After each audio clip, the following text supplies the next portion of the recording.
Thanks, Tom. Thank you, Ellen. Well, I guess if you're here for the meal of whether to discover you want a record contract and who you want it with, then I'm your appetizer. My name is Tom Glenn.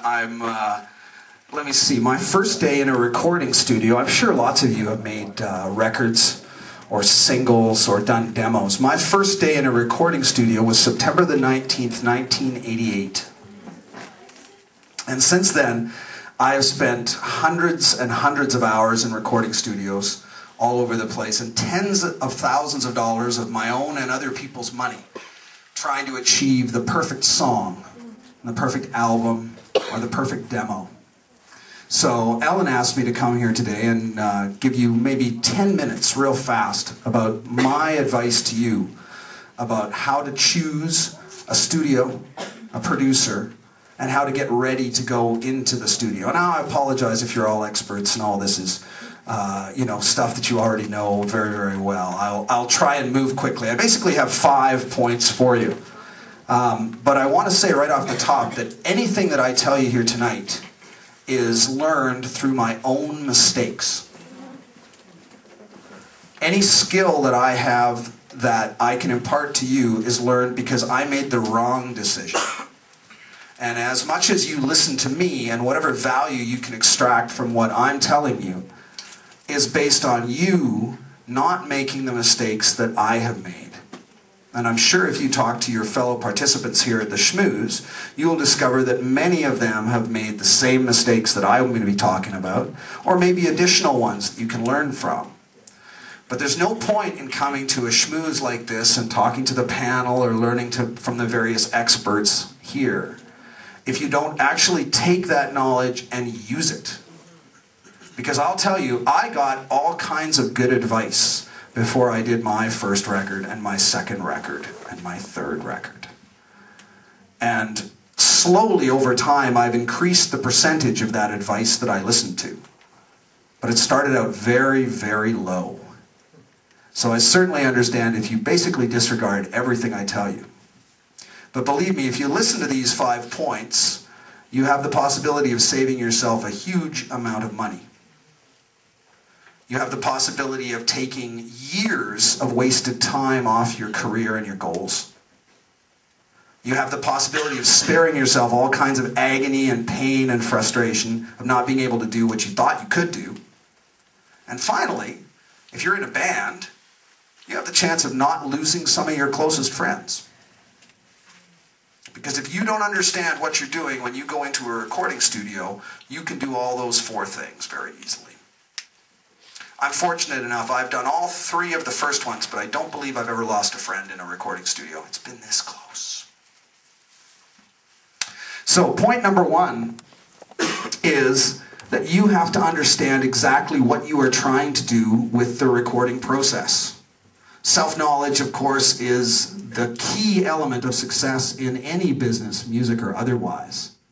And when I say self-knowledge, I don't mean a hippy-dippy West Coast sort of huggy-touchy thing. What I mean is a clear understanding that I'm going in there to make a record to prove to my parents that I'm a great artist and they should leave me alone. That's a completely legitimate goal, if you know it. You can go into the studio with the intention of making a whole lot of money. That is a completely legitimate goal.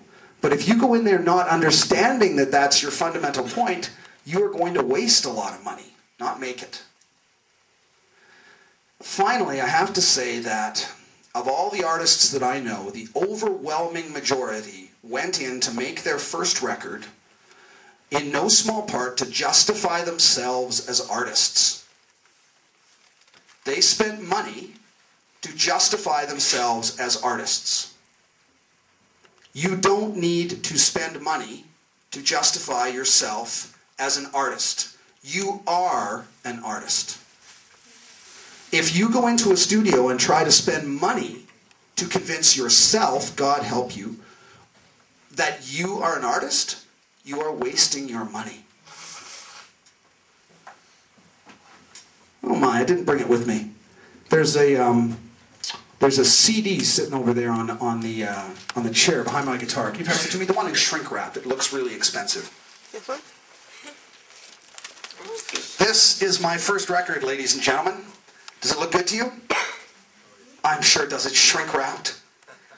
I made it in 1995 in Vancouver. The guy who drummed on it now drums for Gob.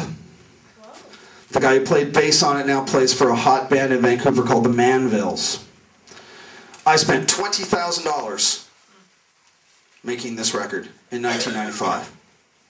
Can anybody guess the promotional budget that I assigned for this record? Zero. You're right. So that's my second message to you is this. If you are going into a studio and you wish to not labor in perpetual obscurity, then you will take your recording budget and you will cut it in half. You will take that other half of the money, you will put it aside, and you will say, this money is for promoting my record.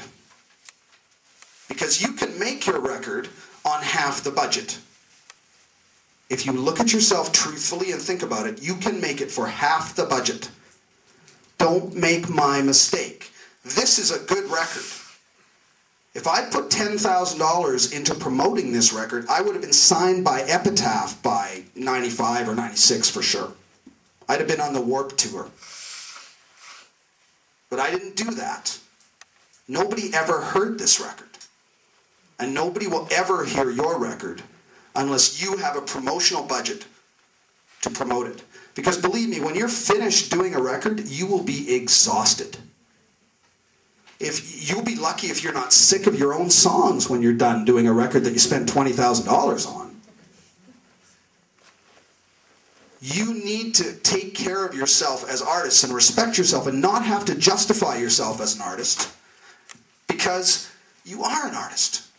Take that money and go out into the cold, awful, evil world and sell your record. You need money to sell your record. You don't need to spend that extra $10,000 to make it perfect. You know, I was trying to make Led Zeppelin 1 as delivered by Bad Religion. You know, why? You know, I could have done it for half the money. And then the guys in Bad Religion would have heard it. Learn from my mistakes, please. Number 3 is no matter how much you think you're ready to go into the studio and make a record, you're not. Do a pre-production demo. I make my living, well, such as it is, as an independent artist, but more as a producer and a pre-producer. So what I would suggest to you is, whether you're working with me or anyone else, you need to do a pre-production demo before you go into a studio and start spending $100 a day, $200 a day, $500 a day in a studio, which you can easily do here in Toronto. We have a lot of great studios. But before you go in there and start spending $500 a day, you need to do a pre-production demo. What that means is you need to do a dress rehearsal for your record. And you need to replicate the conditions of the studio as closely as you can for as little money as possible. You hire an inexpensive and ethical engineer who comes in and sets up his or her recording gear in your rehearsal space or in your home if you're a solo artist, whatever it is. And they do a point-by-point dress rehearsal of your record. So if you're going to go into a studio and your drummer's going to have to play to a click track by himself with nobody else in the room, then he does it then. You discover then that he can't play to a click track.